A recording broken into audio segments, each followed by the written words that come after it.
Concrete pouring of a column begins after pre-pour inspection approval.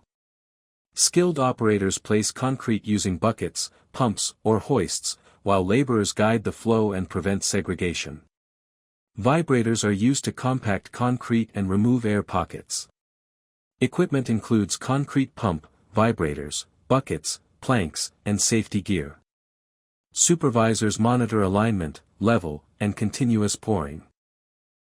Manpower is divided among operators, vibrators, laborers, and supervisors to ensure uniform placement, structural strength, verticality, and durability of the column for safe load transfer.